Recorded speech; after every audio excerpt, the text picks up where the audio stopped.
जी बेटा अस्सलाम वालेकुम।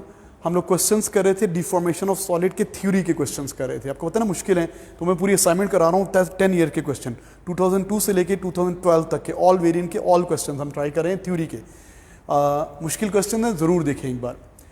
May 08 question number 2, a spring is placed on a flat surface and different weights are placed on it. ये spring है, इसके ऊपर वेट रखे हुए हैं। The variation with weight of the compression of the spring are shown. इनका graph given है, compression force graph given है। वेट की वजह से कंप्रेशन आया, देखें क्वेश्चन में। The elastic limit of the spring has not been exceeded, determine the spring constant of the spring. हमने स्प्रिंग कांस्टेंट निकालना है, इस ग्राफ के ग्रेडियंट से आ जाएगा। ये देखिए, ये वैल्यू ले लें। यहाँ पे एक्सटेंशन कितनी है, ये वैल्यू पकड़ लेते हैं ये, और यहाँ पे फोर्स कितनी है, फोर्स की वैल्यू ये ले लेते हैं। ये 20 है, 21, 22, 23, 24 न्यूटन वेट पे 3 सेंटीमीटर एक्सटेंशन है। तो के क्या होता है, F/E। इसका ग्रेडियंट का रेसिप्रोकल या F/E। फोर्स कितनी है 24, एक्सटेंशन कितनी है 3 सेंटीमीटर है ना, तो 10 पावर -2 ये ऊपर जाके 2400 बन जाएगी। 2400/3 800 न्यूटन पर मीटर स्प्रिंग कांस्टेंट आ गया, 800 न्यूटन पर मीटर। आगे कहते हैं नेक्स्ट पार्ट, नजर आ रही है लाइन यहां तक कि नहीं आ रहा, नीचे ओके ऊपर कर देता हूं। नेक्स्ट पार्ट कहते हैं reduce the strain energy stored in the spring is 0.49 जॉल for the compression of 3.5 centimetre. 3.5 centimetre पे आपने उसकी स्ट्रेन एनर्जी इतनी प्रूव करनी है। 3.5 सेंटीमीटर एक्सटेंशन पे उसकी स्ट्रेन एनर्जी निकालनी है। तो क्या करेंगे, फार्मूला भी यूज कर सकते हैं और एरिया भी यूज कर सकते हैं। एक्सटेंशन एक्सेस वाला एरिया 3.5 सेंटीमीटर कहां पर है, 3.1, 3.2, 3.3, 3.4, 3.5 ये है। तो ये एक्सटेंशन एक्सेस वाला ये वाला एरिया लेंगे, ये स्ट्रेन एनर्जी के इक्वल होता है एक्सटेंशन एक्सेस वाला एरिया। यहाँ पे फोर्स कितनी है, पहले फोर्स पढ़ लेते हैं।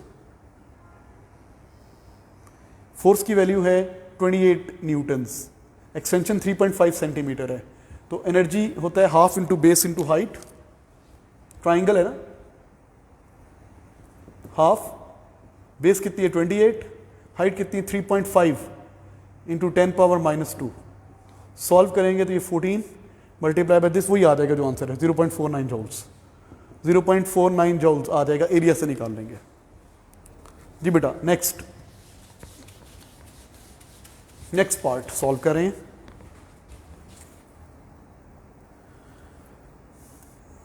The two trolleys 800 and 2400 are free to move on a horizontal. The spring in A is placed between the trolleys as shown. Okay, 800 and 2400 दो ट्रॉलीज हैं और वही स्प्रिंग है। ये वाला जो स्प्रिंग नजर आ रहा है ना, इन ट्रॉलीज में वही यूज हुआ है। ये स्प्रिंग यहीं पे यूज हुआ है। एक 800 ग्राम्स है और ये 2400 ग्राम्स है। The trolleys are not moving, the thread compress spring है और थ्रेड कट कर रहे हैं। The thread is then cut and the trolleys move apart. Reduce the ratio, the speed of trolley of 800 grams over 2400 grams is equal to this. आपने prove करना है। Okay तो आपको पता है यहाँ पे कौन सा कॉन्सेप्ट लगेगा, ट्रॉलीज रुकी हुई है, मोमेंटम का कॉन्सेप्ट लगेगा। तो उनका इनिशियल मोमेंटम 0 है और total initial momentum is equal to total final momentum. Total initial momentum 0 है ना, तो टोटल फाइनल मोमेंटम एक का कितना होगा m1v1 और दूसरी का कितना होगा प्लस या ऑपोजिट डायरेक्शन में जा रहे हैं तो -m2v2। तो हम इसको ऐसे लिख सकते हैं m1v1 is equal to m2v2। The speed of trolley of mass this speed of trolley मतलब v1 और v2 ऐसे कर लें is equal to m2 over m1। Masses का रेसिप्रोकल, स्पीड ऑफ 800 और स्पीड ऑफ 2400। तो ऑपोजिट स्पीड ऑफ 800 के ऊपर मैस ये आएगा और इसका मैस ये आएगा, ऑपोजिट हो जाएगा ना। 800 की स्पीड निकालनी है तो मैस ऊपर 24 का रखेंगे, 2400 की स्पीड निकालनी है तो मैस इनवर्स रिलेशन है इन दोनों में। v1 over v2 is equal to m2 over m1। तो सॉल्व करेंगे तो ये आ रहा है बेटा 3। आगे कहते हैं use your answers and calculate the speed of trolleys of mass 800 grams. 800 gram mass की स्पीड निकालनी है आपने। आपको काइनेटिक एनर्जी पता है, कैसे पता है, स्प्रिंग को हमने उतना ही कंप्रेस किया हुआ ना 3.5, ये लिखा हुआ है उसने, देखो इसमें लिखा हुआ था 2 trolleys of 800 are moving horizontal table, the spring is placed and the trolleys are tied together so that the compression in the spring is 3.5 centimeter. इस स्प्रिंग का कंप्रेशन 3.5 सेंटीमीटर है, इसका कंप्रेशन कितना है 3.5 सेंटीमीटर।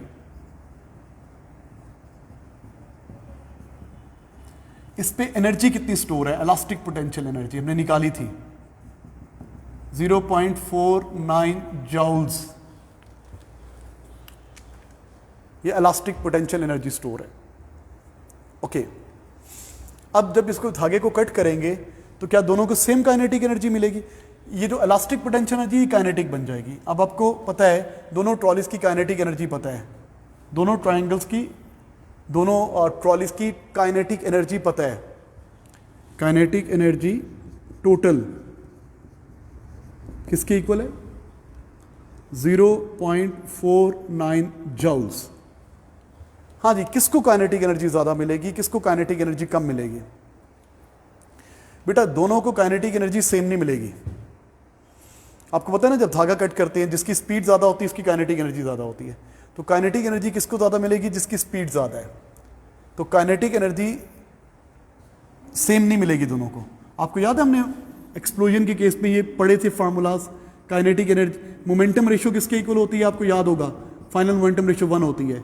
स्पीड रेशियो किसके equal होती है? हमने पढ़ा हुआ है m2/m1, m2/m1। Speed ratio is reciprocal ratio. और काइनेटिक एनर्जी रेशियो किसके इक्वल होती है?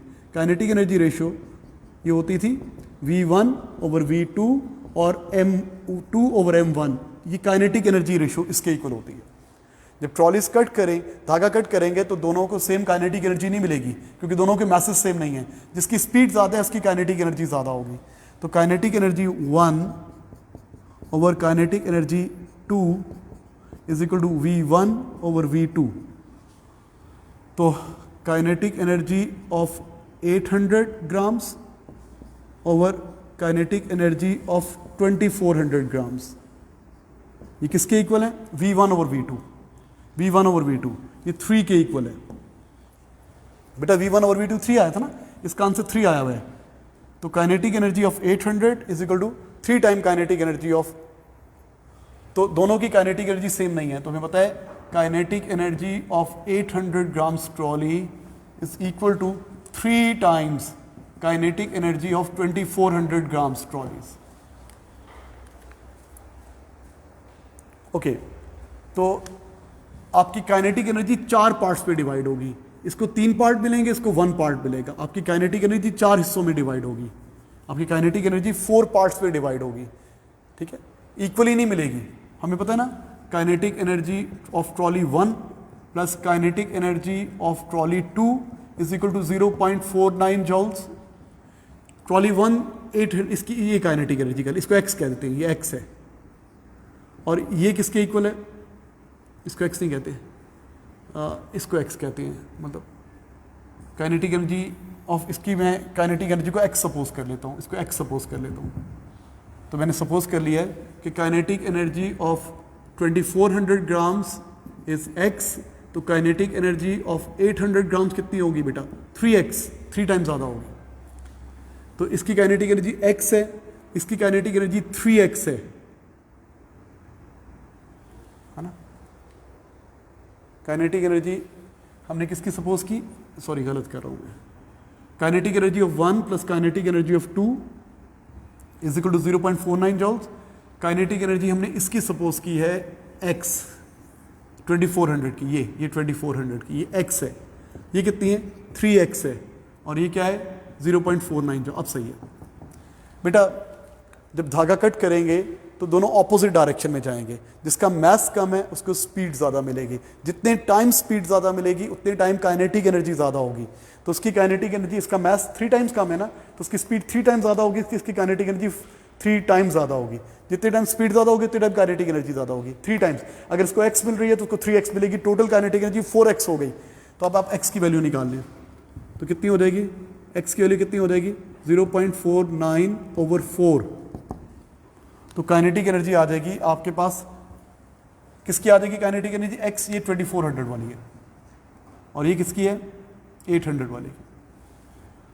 तो आंसर आ जाएगा 0.41044225 जूल्स। ये किसकी काइनेटिक एनर्जी है 2400 काइनेटिक एनर्जी।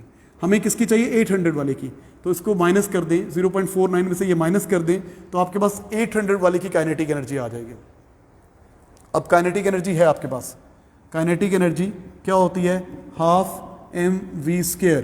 कितनी काइनेटिक एनर्जी है इसका 3 times, 3 into 0.1225 is equal to half, mass कितना है 800, 0.8 इंटू वी।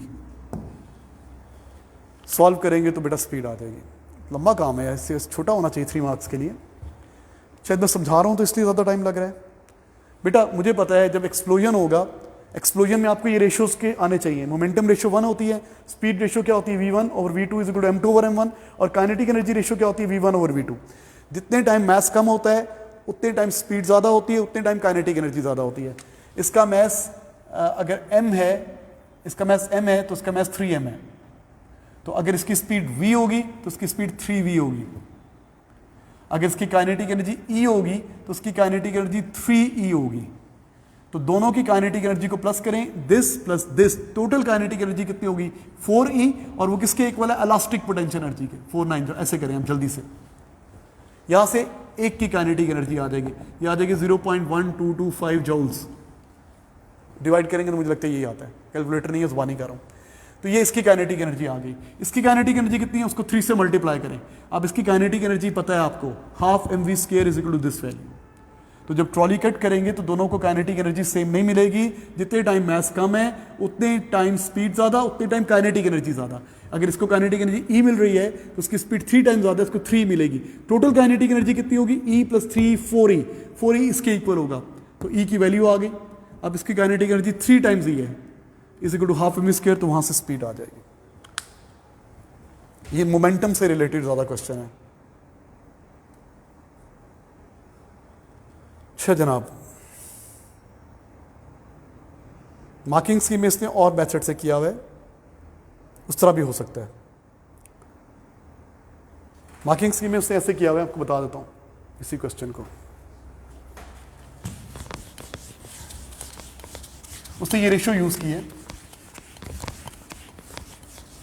ये देखो उसने ये यूज किया हुआ है, speed of trolley of this और speed of trolley of this is equal to what 3:1। मतलब इसकी स्पीड को v1 कह दें, इसकी स्पीड को v2 कह दें। तो v1 किसके इक्वल है 3v2, जब v2 किसके इक्वल है v1/3। v1 800 वाले की है, ये v1 800 वाले की, ये v2। तो हमें पता है elastic potential energy is equal to converted into kinetic energy of both trolleys. Elastic potential energy कितनी 0.49, काइनेटिक एनर्जी क्या है half m1 v1² plus half m2 v2²। अच्छा v1 तो 800 वाले की स्पीड निकाल ली है ना, v2 क्या है, इस v2 क्या है इस स्पीड का 1/3, v2 क्या है v1/v3।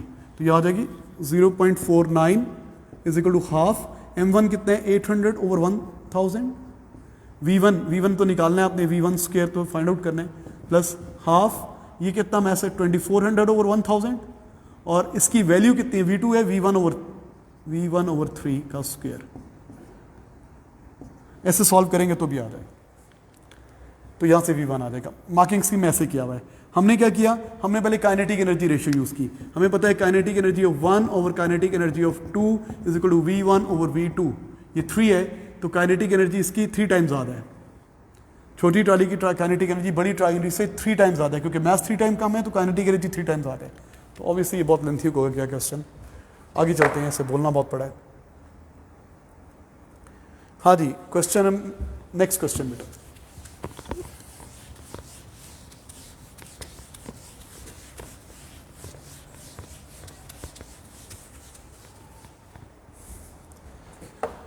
Define the term tensile stress, force over cross sectional area, strain, extension over original length, Young modulus क्या होता है, the ratio of stress to strain.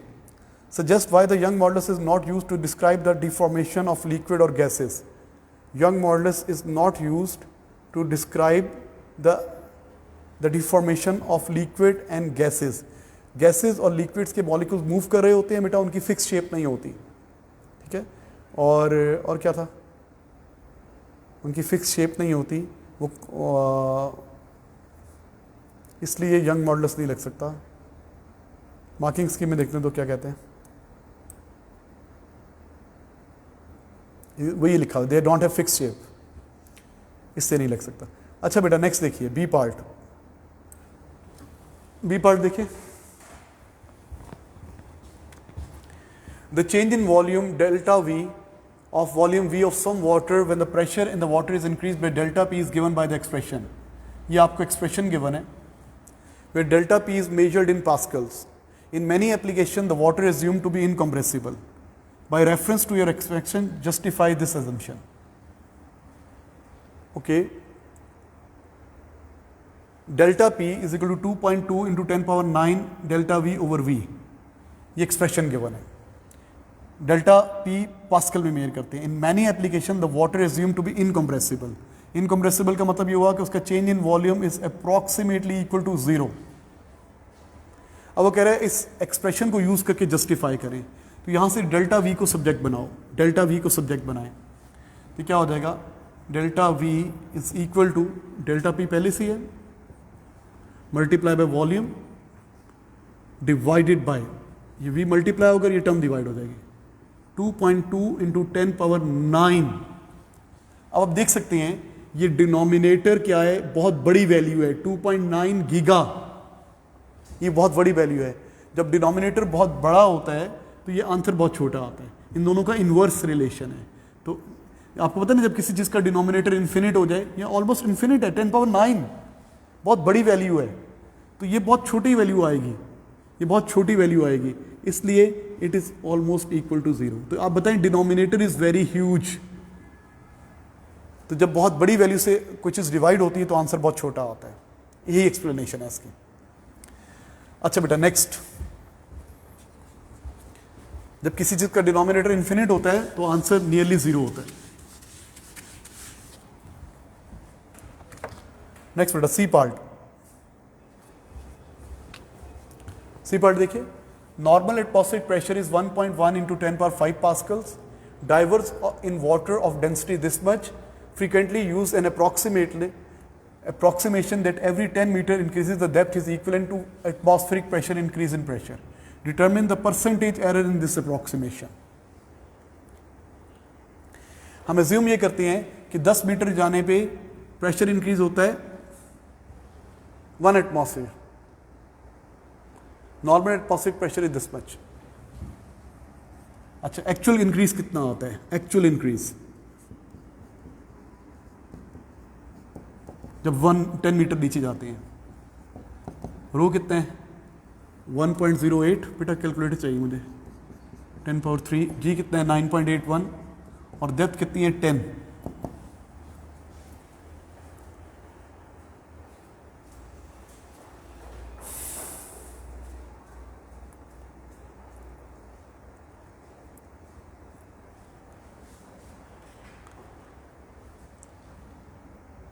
Actual increase in pressure, actual change in pressure, increase और change. तो calculator आ जाए तो मैं देखता हूं, ये हो जाएगा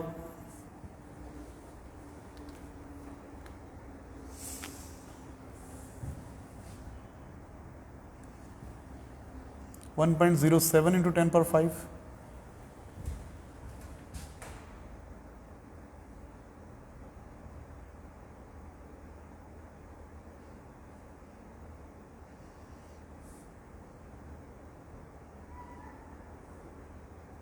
हमें एक्चुअल इंक्रीज निकाल रहे हैं, एक्चुअली कितना होता है, हम अज्यूम इतना कर रहे होते हैं कितना हो रहा है, एक्चुअल चेंज कितना होता है, तो रो की वैल्यू डाल दी, जी की वैल्यू डाल दी, हाइट की वैल्यू डाल दी, 10 मीटर नीचे आने में एक्चुअल चेंज कितना आएगा, इसको सॉल्व करते हैं।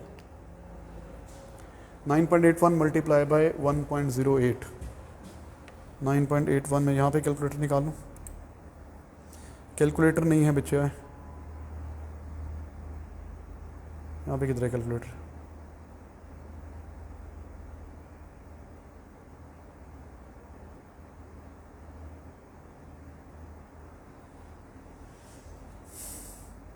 हद होगी यार, मुझे कैलकुलेटर ही नहीं पड़ा हुआ डेस्कटॉप पे।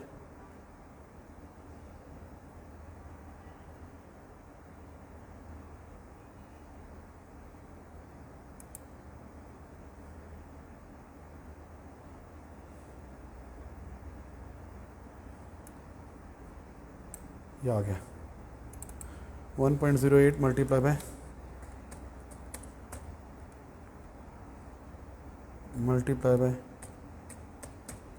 it gives 10.6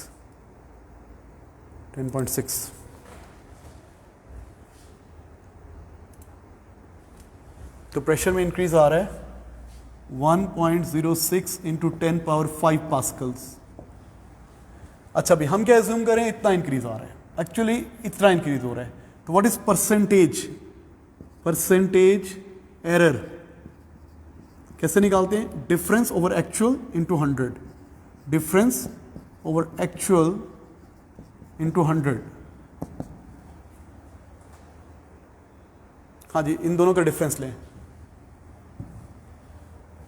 एक्चुअल इंक्रीज इतना आ रहा है 1.01 माइनस 1 पॉइंट दिस, तो हो जाएगा 0.05 into 10 power 5 over actual change कितना था 1.06 इंटू 10 पावर 5, ये कैंसिल हो गया, इंटू 100 भी करेंगे 0.05 ओवर 1.06,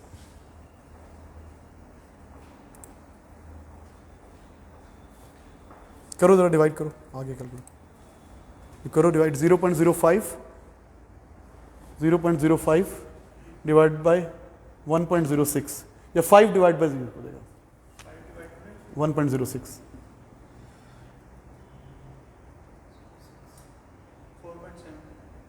4.71%। तो हाइट पे चेंज कितना आ रहा है, लेट मी चेक, 4.7% और 4.9 और 5%, ये आ रहा है आंसर। अच्छा बेटा क्या था क्वेश्चन, ये क्वेश्चन दोबारा पढ़ लें, कैलकुलेटर नहीं था इसलिए देर हुई। एटमॉस्फेरिक प्रेशर इतना है, पानी की डेंसिटी गिवन है, जो डाइवर्स होते हैं वो एज्यूम करते हैं कि जब भी हम 10 मीटर नीचे जाते हैं प्रेशर 1 atm बढ़ जाता है, ये एजम्पशन है।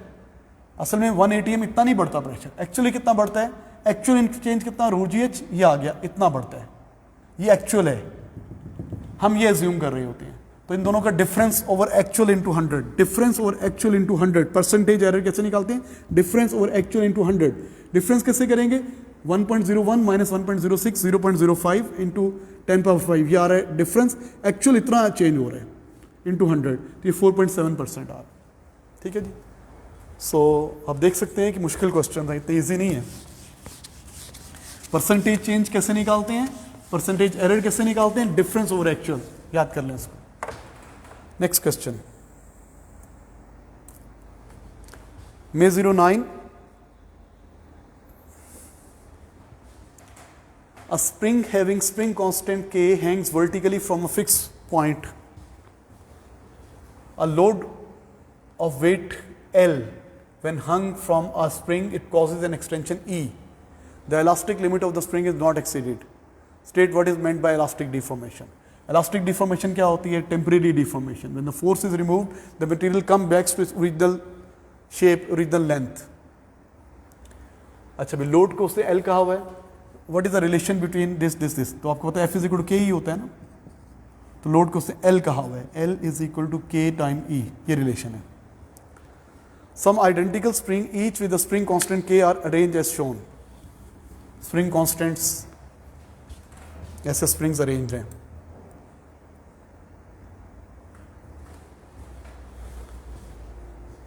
अच्छा कहते हैं कि जब लोड L हैंग होता है तो E एक्सटेंड होता है, तो अब ये भी स्प्रिंग है, ये भी स्प्रिंग है, इसका भी स्प्रिंग कांस्टेंट किया है, इसका भी स्प्रिंग कांस्टेंट किया है, तो लोड की वैल्यू L है तो इस पर भी टेंशन L होगी और इस पर भी टेंशन L होगी, तो E एक्सटेंड ये होगा, E एक्सटेंड ये होगा, तो टोटल एक्सटेंशन कितनी हो जाएगी 2 टाइम्स E। अब spring constant of the arrangement, तो F is equal to K ही होता है ना, तो आपकी फोर्स ये K निकालना है, एक्सटेंशन कितने 2 टाइम्स ही, ये जाके डिवाइड हो जाएगा, न्यू के, इसको K1 कहते हैं। तो K1 किसके इक्वल हो जाएगा, L/2E। L/E K के इक्वल है, तो K1 किसके इक्वल हो जाएगा, K/2। स्प्रिंग कांस्टेंट क्योंकि एक्सटेंड डबल हो रहा है तो स्प्रिंग कांस्टेंट हाफ हो गया है। अकेले स्प्रिंग का K है तो इसका K/2 होगा। और वैसे भी पता है जब सीरीज में स्प्रिंग होते हैं, हमने पढ़ा था ना कॉम्बिनेशन ऑफ स्प्रिंग्स, जब सीरीज में स्प्रिंग्स होते हैं तो फॉर्मूला क्या लगता है, 1/K total is equal to 1/K1 plus 1/K2, या प्रोडक्ट ओवर सम भी लग सकता है। तो ये आइडेंटिकल स्प्रिंग है, product K into K over K plus K, 2K square over K, 2K square, 2K का होल स्क्वायर, K स्क्वायर ऐसे, K स्क्वायर ये हो जाएगा K/2। तो ये आ जाएगा स्प्रिंग कांस्टेंट, सीरीज में लगे हुए। वैसे भी निकाल सकते हैं, टोटल एक्सटेंशन डबल हो गई तो टोटल स्प्रिंग कांस्टेंट हाफ हो गया। अब ये भी किया है, ये भी किया है। अब लोड इस पे कितना होगा, हाफ होगा, L/2। जब लोड हाफ होगा तो एक्सटेंशन भी हाफ होगी, तो कितना एक्सटेंड होगा, E/2। जब हाफ एक्सटेंड हो रहा है तो स्प्रिंग कांस्टेंट डबल हो जाएगा, 2K।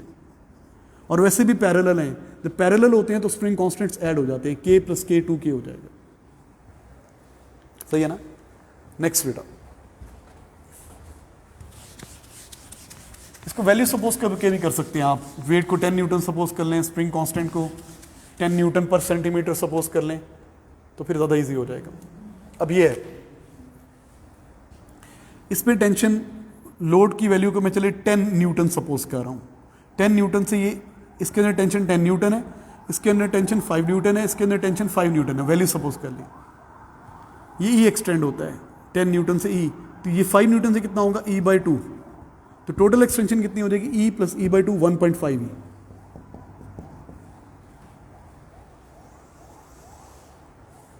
जब एक्सटेंशन 1.5 टाइम हो रही है तो K होता है इनवर्स रिलेशन, ये मल्टीप्लाई हो रही है ना 1.5 से, तो ये डिवाइड होगा 1.5 से, K ओवर 1.5, ये हो जाएगा K डिवाइड बाय 1.5, 2K/3। एक अप्रोच ये। दूसरी अप्रोच ये कॉम्बिनेशन ऑफ स्प्रिंग यूज करें। हमें पता है ये K है, ये K है, ये K है, पहले इन दोनों को सॉल्व करें। K प्लस K 2K, और ये दोनों सीरीज में है, अब product over sum 2K into K over 2K plus K, 2K square over 3K, तो आ जाएगा 2K/3। ये आ जाएगा आंसर। ऐसे भी कर सकते हैं। कॉम्बिनेशन ऑफ स्प्रिंग, रेजिस्टर्स के ऑपोजिट, जिस तरह का फार्मूला सीरीज ऑफ रेजिस्टर्स में लगता है उस तरह का स्प्रिंग्स के पैरेलल में लगता है। इसका spring constant K1 plus K2 हो जाएगा, 2K हो जाएगा। अब ये दोनों सीरीज में हैं तो 1/2K प्लस 1/K भी हो सकता है और प्रोडक्ट ओवर सम भी हो सकता है, तो बेटा आंसर आ जाएगा। तो हमने फाइंड आउट कर लिया। कॉम्बिनेशन ऑफ स्प्रिंग वाला आर्टिकल पढ़ा हुआ है आपने, हमने क्लासरूम में डिस्कस किया हुआ है, आप उससे निकाल सकते हैं। रेजिस्टर्स के ऑपोजिट, जिस तरह का फार्मूला सीरीज ऑफ रेजिस्टर में लगता है उस तरह का फार्मूला स्प्रिंग्स इन पैरेलल में लगता है, और जिस तरह का रेजिस्टर्स इन पैरेलल में होता है फार्मूला 1/R1 प्लस 1/R2 या प्रोडक्ट ओवर सम, उस तरह का स्प्रिंग्स इन सीरीज में लगता है।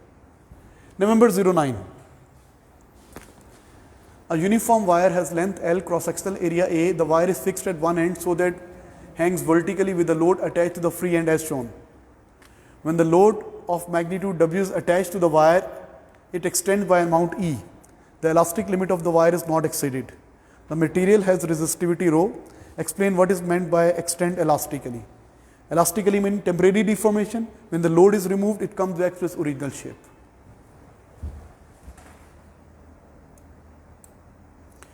Write down an expression in terms of L, A, W, rho and E for the resistance of wire. Resistance का formula होता है rho L over A. Young modulus of the wire. Young modulus इसकी form में Young modulus होता है ना stress over strain या FL over AE. अब यहाँ पे क्या क्या है, F की जगह पे क्या है, वेट है मेरे ख्याल से, L over AE बिल्कुल ऐसा ही है, W L over AE इसी फॉर्म में आ गया। अच्छा आगे कहते हैं a steel wire has resistance this much, इसकी रेजिस्टिविटी इतनी है। A load of 34 newton is hung from the end of the wire causes extension इतनी। Use your answer to calculate the Young modulus. हमने यंग मॉडुलस निकालना है। Okay, resistance given है, resistivity given है, और क्या गिवन है? लोड गिवन है,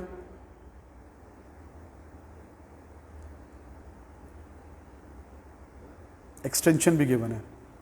ओके, लोड गिवन है, एरिया नहीं गिवन और लेंथ भी नहीं गिवन, एक्सटेंशन भी गिवन है। अच्छा, एल ओवर ए की वैल्यू यहां से ले सकते हैं आप। देखो हमें ये होता है ना, अब डब्ल्यू भी गिवन है, ई भी गिवन है। देखो ना, ये है डब्ल्यू और ये है ई, ये दो चीजें गिवन है। क्या गिवन नहीं है? एल ओवर ए। तो ये यहां पे है एल ओवर ए, तो हम क्या करते हैं, इसकी वैल्यू यहां से ले लेते हैं। तो एल ओवर ए किसके इक्वल हो जाएगा? आर ओवर रो। तो आर ओवर रो आ जाएगा। एल ओवर ए इस एक्सप्रेशन में था, देखो वेट भी है, ये भी है, ई तो निकालना है ना, यंग मॉडुलस तो फाइंड आउट करना है। तो मैं क्या, फॉर्मूला मेरा बन जाएगा डब्ल्यू, एल ओवर ए की जगह पे क्या आ जाएगा? आर ओवर रो, और यहाँ पे ई तो अपनी जगह पे रहेगा, डब्ल्यू और ई अपनी जगह पे रहा, ये होगी। अब वेट भी है, आर भी है, ई भी है, वैल्यूज सब्सटीट्यूट कर दें तो आपके पास आ जाएगा यंग मॉडुलस। ठीक है, सोचना पड़ेगा, पहले ये एक्सप्रेशन निकाला, फिर ये एक्सप्रेशन निकाला, फिर यंग मॉडुलस पूछ रहा है। यंग मॉडुलस का ये फार्मूला है, ये भी पता है, ये भी पता है। एल ओवर ए नहीं पता, तो एल ओवर ए इस फार्मूला में आता है। आर भी गिवन है, रेजिस्टिविटी भी गिवन है, तो एल ओवर ए की वैल्यू यहाँ से ले ली और यहाँ पे सब्सटीट्यूट कर दी। ठीक है बेटा, तो आंसर आ जाएगा।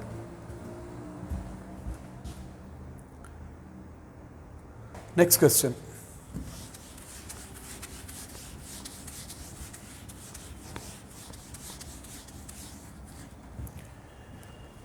November 9 variant 22। कितना टाइम हो गया? Explain what is meant by strain energy, elastic potential energy, the stored ability to do work due to change in length, volume, shape, etc. due to deformation. Ability to do work due to deformation. अच्छा, आगे कहता है a spring that obeys Hooke's law has spring constant K. Show that energy E stored in the spring when extended elastically by amount is this. ये आपने show करना है। तो सबसे पहले ग्राफ से शो करें। एफ एक्स हुक्स लॉ वे हो तो ये बनता है, और ये एरिया एनर्जी के इक्वल होता है। तो एरिया होता है हाफ एफ एक्स, और एफ किसके इक्वल होता है? एफ इज इक्वल टू के एक्स। तो एफ की जगह पे के एक्स डाल दें, तो ये बन जाएगा energy is equal to half, F की जगह पे आ गया के एक्स इंटू एक्स, तो यही चीज़ बन जाएगी, प्रूव्ड, हाफ की एक्स स्क्वायर। नेक्स्ट बेटा, इसको इरेज कर रहा हूं। सी पार्ट,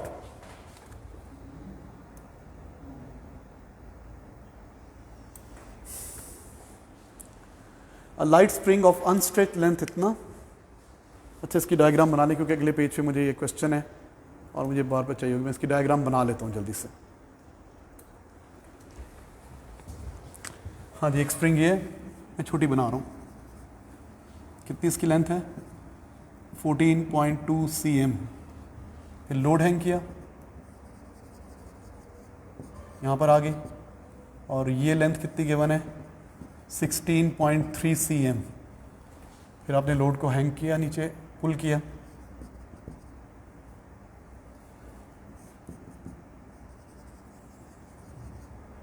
और कितना नीचे आ गए? 17.8 cm।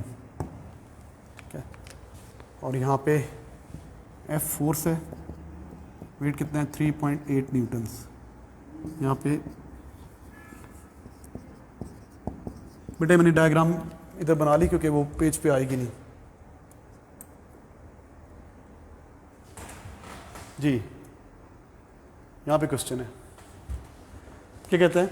A mass of weight 3.8 Newton is hung from the end of the spring as shown. The length of the spring is 16.3 centimeter. ये 16.3 होगी ये लेंथ जब ये लोड हैंग किया, इक्विलिब्रियम में होगी। An additional force F then extend the spring so that the length becomes 17.8, और इसको नीचे फोर्स से पुल किया है और इसकी लेंथ इतनी हो गई है। The spring obeys Hooke's law and elastic limit is not exceeded, so that the spring constant is 1.8 Newton per centimeter. तो F इज इक्वल टू के ही होता है। F कितना है? 3.8 कि फाइंड आउट करना है एक्सटेंशन कितनी है यहाँ पे 16.3 माइनस 14.2 2.1, ये जाके डिवाइड होगा तो k की वैल्यू आ जाएगी 1.8 न्यूटन पर सेंटीमीटर। के प्रूव हो गया। अच्छा बी पार्ट,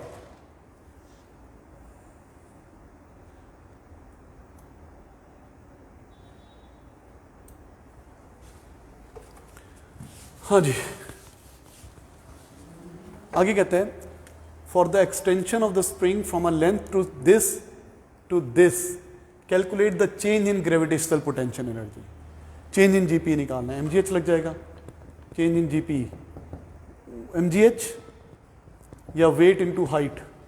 वेट कितना है 3.8, हाइट कितनी है 17 पॉइंट दिस माइनस दिस 1.5 है ना, 1.5 ये ऐसे लिख देता हूँ 17.8 माइनस 16.3 ओवर 100 मीटर में चेंज करने के लिए।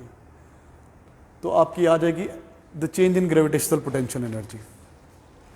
Change in gravitational potential energy कितनी आ रही है 0.057। इसका आंसर आ रहा है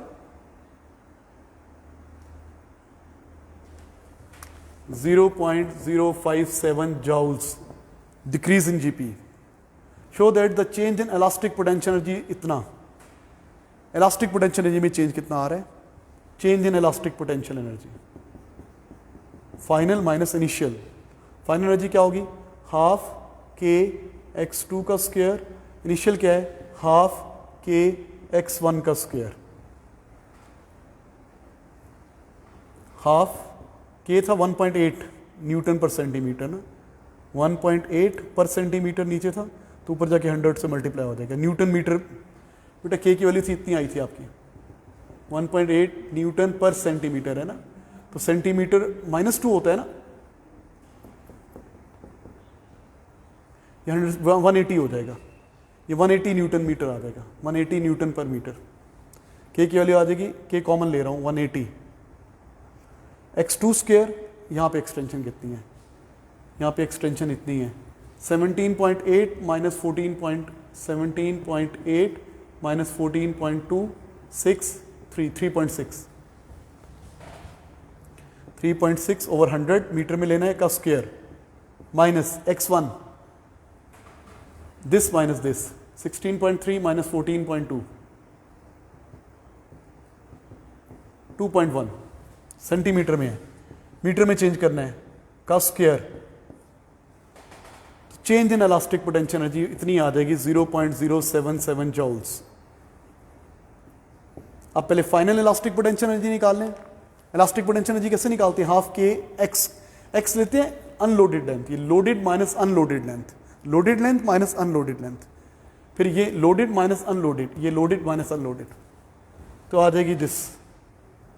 determine the work done by the force, work done by the force. अच्छा भाई अब क्या होगा, loss in energies is equal to gain in energies. Work done by the force जो हो रही है वो लॉस इन केमिकल एनर्जी है ना, work done by the force ये भी लॉस हो रही है और जीपी भी लॉस हो रही है और इलास्टिक पोटेंशियल एनर्जी गेन हो रही है। तो क्या हो रहा है, work done by observer plus loss in GP is equal to gain in elastic potential energy। Energy conversion लग गया सिंपल। देखो बेटा loss is equal to gain होता है ना, तो वर्क डन बाय ऑब्जर्वर हमेशा क्या होता है, लॉस इन केमिकल एनर्जी। जो भी ऑब्जर्वर वर्क डन करता है वो होता है उसकी लॉस इन केमिकल एनर्जी, वो लॉस वाली साइड पर आता है। वर्क डन ये loss is equal to gain, तो मैं पुल कर रहा हूं, मेरे वर्क डन मेरी एनर्जी केमिकल एनर्जी लॉस हो रही है, ये निकालना है, तो वर्क डन किसके इक्वल हो जाएगा, उधर के माइनस हो जाएगा।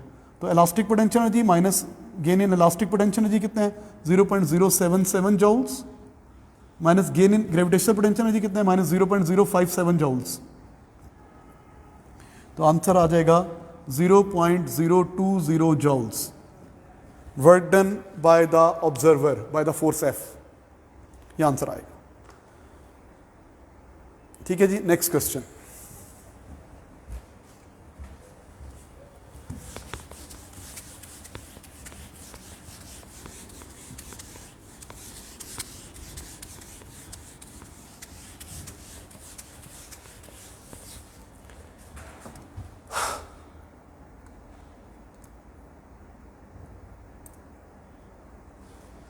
जी बेटा, June 10 variant 22. The tensile forces are applied to opposite end of a copper rod so that the rod is stretched. The variation with the stress and strain are shown. Stress strain graph given है आपको. Okay. Use this figure to determine the Young modulus. Young modulus निकालने हैं तो gradient से निकाल लेंगे stress over strain और linear part का ग्रेडियंट यूज करेंगे. Stress over strain linear part का ग्रेडियंट यूज करेंगे. लीनियर पार्ट कहाँ तक जो पढ़ने वैल्यू बहुत आसान है वहाँ तक चलते हैं. इस वैल्यू ये पढ़ना आसान है, ये वैल्यू ऑलमोस्ट. और इससे भी ज़्यादा आसान वैल्यू कौन सी है? ये बिल्कुल कोने से गुजरा है यहाँ तक, ये वैल्यू है. ओके ये 1 है, ये 2 है, ये 1.9 होगा. 1.9 और साथ में ये भी है इंटू 10⁻³ और यहाँ पे वैल्यू कितनी है? ये वैल्यू 2, एक डब्बा छोड़ के ये 2.1 होगा. 2.1 इंटू 10⁸ भी है. तो यंग मॉडल्स क्या हो जाएगा? 2.1 इंटू 10⁸ डिवाइडेड बाय 1.9 इंटू 10⁻³ तो ऑलमोस्ट 1 पॉइंट समथिंग इंटू 10⁻11.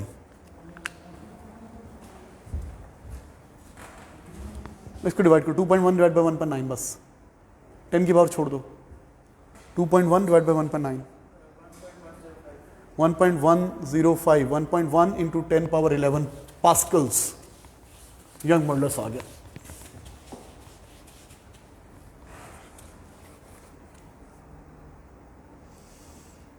अच्छा आगे कहता है on figure 5.1 sketch a line to show the variation with stress strain of the load as the stress is reduced from 2.5 into 10⁶ to 0. No further calculation are expected. 2.5 इतने pascal से 0 पर आ रही है. 2.5 into 10⁶ से 0 पे आ रही है.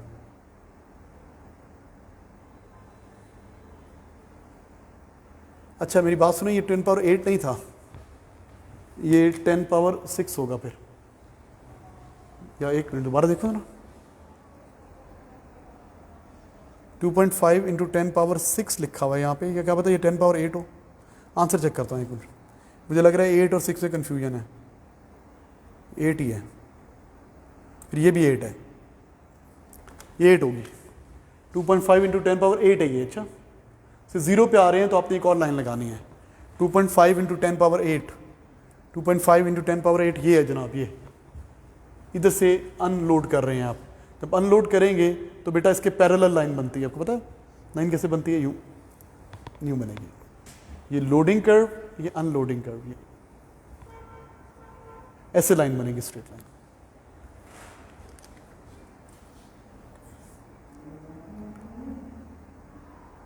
अच्छा बेटा आगे कहता है नेक्स्ट देखिए B part. The walls of the tire of the car are made from the rubber compound. The variation with the stress strain of the specimen is shown. As the car moves, the wall of the tire bend and straighten continuously. Figure 5.2. This explain why the walls of the tire become warm. देखो बेटा ये loading unloading curve given है आपको. Stress strain graph की shape ये है तो आपको पता है ना, फोर्स एक्सटेंशन ग्राफ की शेप भी यही होगी, डायरेक्टली प्रोपोर्शनल है. और ये जो एरिया होता है ये लोड हो रहा है मतलब कंप्रेस हो रहा है और ये दोबारा स्ट्रेट हो रहा है तो वापस आ रहा है. ये जो बीच का एरिया होता है ये किस में कन्वर्ट होता है? It is converted into internal energy. Force extension graph का ये जो एरिया होता है इंटरनल एनर्जी के इक्वल होता है और ये होता है energy per unit volume, the stored energy per unit volume. हम इसकी बात करते हैं. तो क्या हो रहा है, पहले स्ट्रेस स्ट्रेन ग्राफ गिवन है तो इसके साथ बनाने आप फोर्स एक्सटेंशन ग्राफ. बताएं इन दोनों ग्राफ पे जो एरिया ट्रैप हो रहा है it is converted into internal energy, therefore tyre heats up. Loading curve और अनलोडिंग कर्व सेम नहीं है. ड्यूरिंग लोडिंग ज़्यादा वर्क डन हो रहा है, ड्यूरिंग अनलोडिंग कम वर्क डन हो रहा है. वो जो नेट वर्क डन है, जो बीच का area, it is converted into internal energy, वो हीट एनर्जी बन रहा है. ठीक है, मार्किंग स्कीम में इसके नंबर देखते हैं तो कैसे दिए हैं.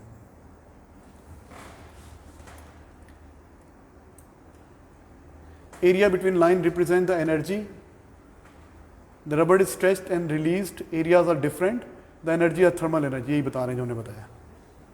ठीक है जी, नेक्स्ट क्वेश्चन। कितना हुआ टाइम? चलो एक और कर लेते, एक दिन और लगेगा मुझे तो लग रहा है ना, बहुत ज़्यादा क्वेश्चन थे इसके। A uniform wire has length L and constant cross-sectional area A. The material of the wire has Young modulus E, resistivity rho. A tension F in the wire causes the length to increase by delta L. For this wire, state an expression in terms of L, A, F, delta L and rho for the stress. Stress क्या होगा? F over A. Strain क्या होगा? Delta L over L. Young modulus क्या होगा? F L over A delta L. Resistance क्या होगा? Rho L over A. ये expressions लिख दिए हमने। बी पार्ट, बी पार्ट देखिए, one end of the metal wire of length this much and constant cross sectional area this much is attached to a point, ये नजर आ रहा है। The Young modulus of the material is this much, resistivity this much, a load of 30 newton attached to the lower and of the wire. Assume that area of cross section of the wire doesn't change for the load. Show that extension is this much. आपने extension निकालनी है। Okay, तो formula आपके पास है, young modulus किसके equal होता है? F L over ए ई। ई निकालना है, एफ एल ओवर ए ई। फोर्स भी है, कितनी है? 30 न्यूटन्स। लेंथ भी है 2.6 मीटर, एरिया भी है इतना, और क्या है? यंग मॉडुलस भी है। तो सब वैल्यूज डालेंगे तो बेटा एक्सटेंशन आ जाएगी, और ये आएगी 2.9 इंटू 10⁻³ मीटर में चेंज करेंगे, मिलीमीटर में चेंज करेंगे तो ये 2.9 लिखेंगे। Calculate the change in resistance, calculate the change in resistance. Okay, देखो बेटा, रेजिस्टेंस का फॉर्मूला होता है R is equal to rho L over A. Change in resistance का फॉर्मूला होता है rho delta L over A. ठीक है, अब रेजिस्टिविटी भी है, चेंज इन लेंथ एक्सटेंशन के इक्वल और एरिया भी है। वैल्यू सब्स्टिट्यूट करेंगे तो डेल्टा आर आ जाएगा, चेंज इन रेजिस्टेंस आ जाएगा। ओके जी, नेक्स्ट वैल्यूज डालेंगे तो सब कुछ सामने है, कोई मुश्किल नहीं है।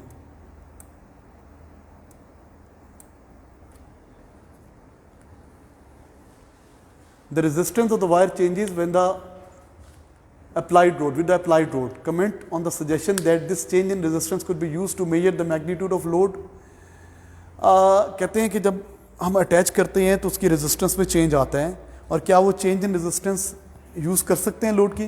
तो मेरे ख्याल से ये चेंज बहुत छोटा आएगा, इतना छोटा चेंज अप्रोप्रिएट नहीं होना चाहिए, सही नहीं होना चाहिए। ठीक है, आपका ये आंसर जो आएगा ना बहुत छोटा है, आ रहा है आंसर, देखें 2 into 10⁻⁴। The change in resistance is very small, so method is not appropriate, यही लिखेंगे आपको। ठीक है, ठीक है जी, आज के लिए काफ़ी है, एक दिन और लगाना पड़ेगा इसके लिए। Thank you students.